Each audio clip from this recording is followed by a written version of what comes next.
Hello everyone, my name is Kaspars Balodis, and in this video I will talk about claw function with a small range. This is a joint work with Andris Ambainis and Jānis. I will start by defining the problem, then I'll show a lower bound and our algorithm, and I will end with open problems. In the element distinctness problem, we are given a function and we have to determine if there is a collision.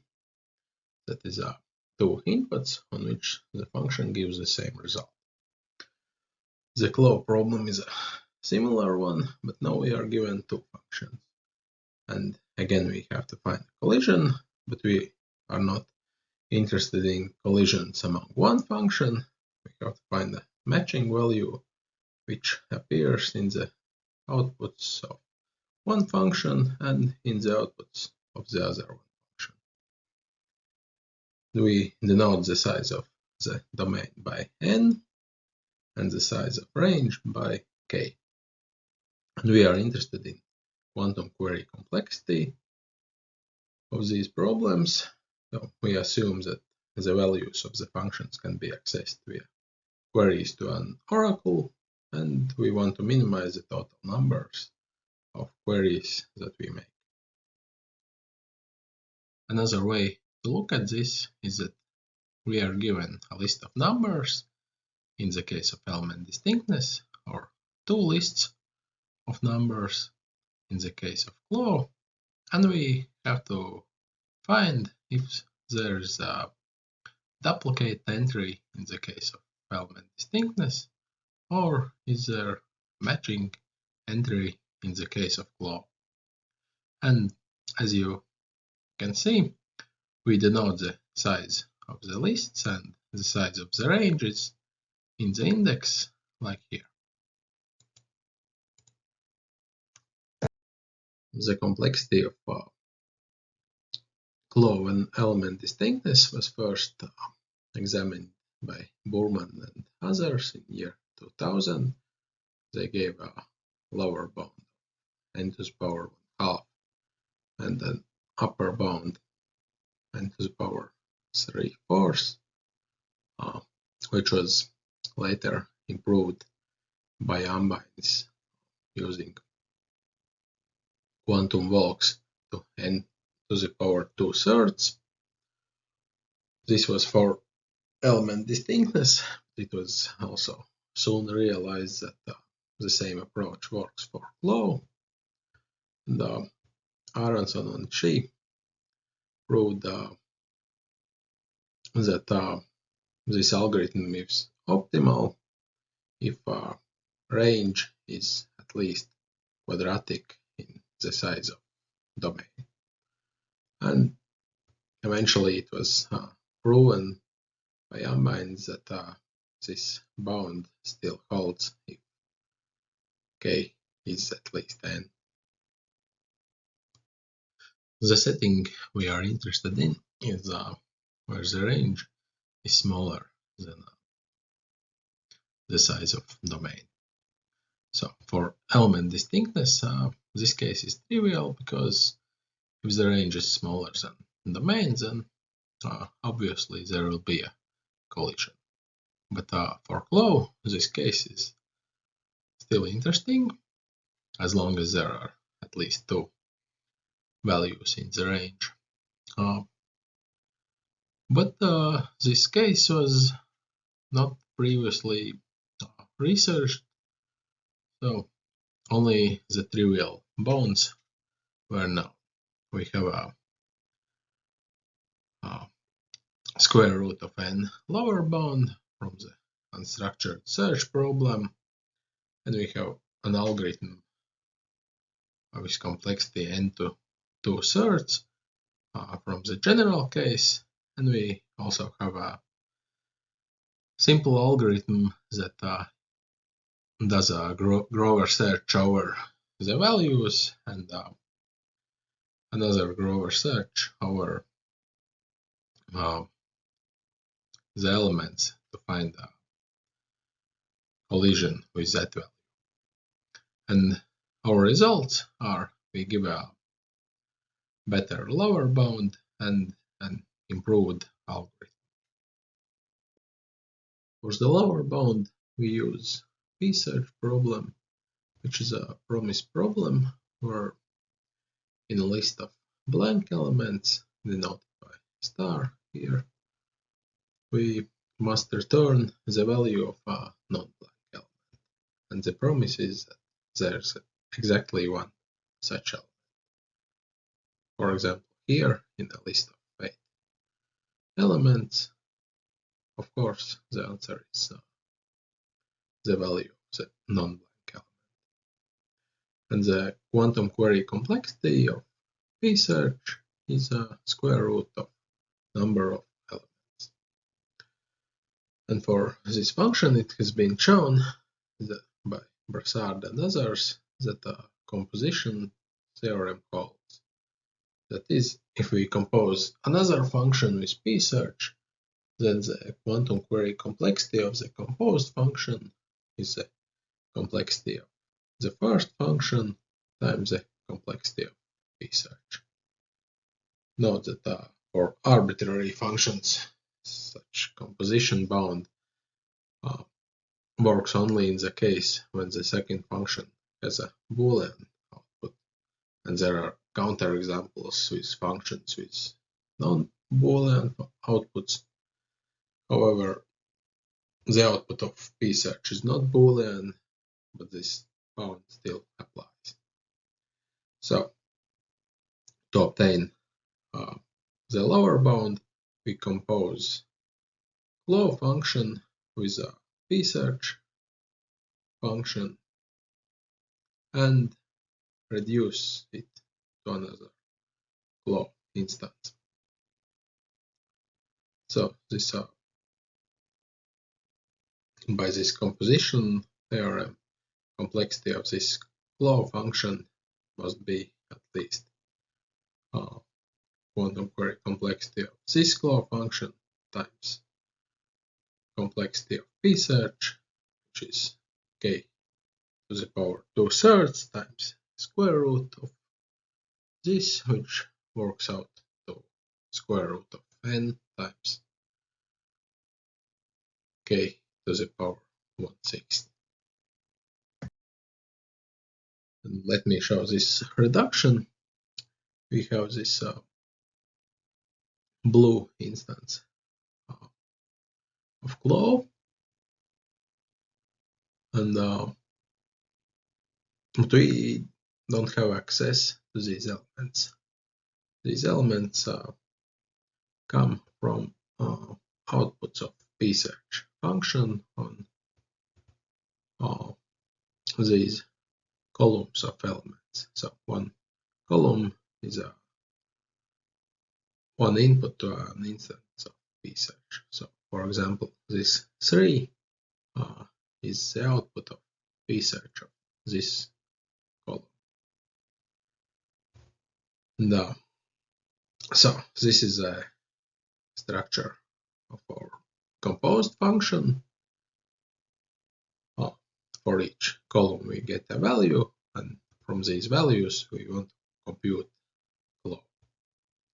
And actually one can notice that if we use different symbols for the blank symbol, we can treat these two blocks of inputs as an input to another flow instance, and the result of this will be the result of our composed function. So this is the reduction. So this is the situation we have now.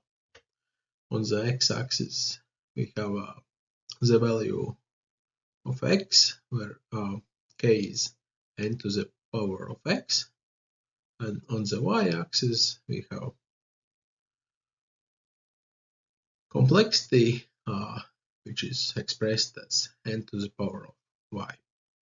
And we had this algorithm from the general case, n to the power 2/3, and another algorithm with complexity square root of n times square root of k. And we just show the lower bound n to the power 1/2 to times k to the power 1/6, and this bound is tight on z points when k is constant and when k is of order n. Now let us look at the algorithm. Assume we have an instance of claw like here, one list of values and another one. The algorithm will sample of order n to the power of alpha elements and query their values. And as usual, this tilde notation hides all logarithmic factors. When we have this sample, now we check whether there's a matching element on the opposite side for one sample and for the other. And if there is, of course, we output that there's a collision, but if not, then we are left with this situation where we can essentially discard the elements whose values we have already seen in the sample, because we know that they cannot be matching. And then we can simply consider this as a smaller instance of claw. If we discard the non-interesting elements, that is, the ones whose values we have seen in the sample, then what we are left with is a smaller instance. And we can solve it with a regular claw algorithm. But the problem is that, of course, we cannot simply drop these non-interesting elements. To get an interesting element, we have to find. We can use the following oracle. We do a random permutation on this list, and using Grover's minimum search, return the first interesting element. And of course, the order of these elements may change, but we are not interested in the order, as we only have to find a collision. So if there are n to the power of beta elements remaining, then we can get one element with square root n over n to the beta queries. Now let us analyze the complexity of the algorithm. After sampling the n to the alpha elements with high probability, any element that appears more than n to the 1 minus alpha times will be sampled. Therefore, at most k times n to the 1 minus alpha elements will remain. So the complexity of sampling is n to the alpha. Search for a matching element on the opposite side is square root of n, and the size of the smaller instance is n to the beta, and we have a complexity of solving that times the cost of one access to the oracle. And this is optimized by choosing alpha like this, and the total complexity is n to the 4/7 times k to the 1/7. Now we have this algorithm in the picture. But notice that we can actually do better than that, because for the smaller instance we use the n to the 2/3 algorithm, but if the k is small, then there might be some better algorithms available. Either the square root of k times n algorithm, or we can use the same algorithm recursively applied to the smaller instance. And if we calculate the complexity, it works out to n to the 1/2 times k to the 1/4 plus epsilon.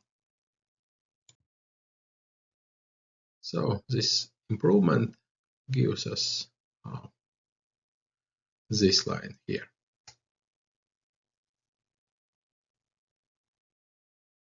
We still have a gap between the upper and lower bounds, and in particular, if we could show that the case with range size n to the power 2/3 is hard, requiring n to the power 2/3 queries, then we could extend this lower bound all the way down here, and we would have an optimal algorithm for all values of k. And this would also imply better lower bounds for some other problems, such as evaluating constant depth formulas and Boolean matrix product verification.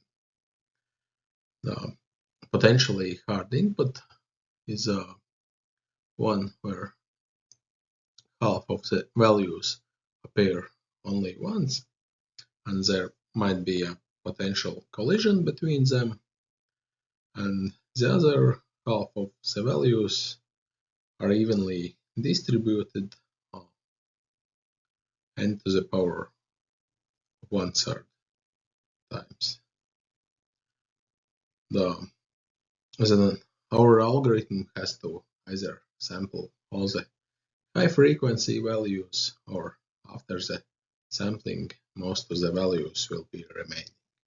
In both cases, the complexity is n to the power 2/3. Thank you for your attention.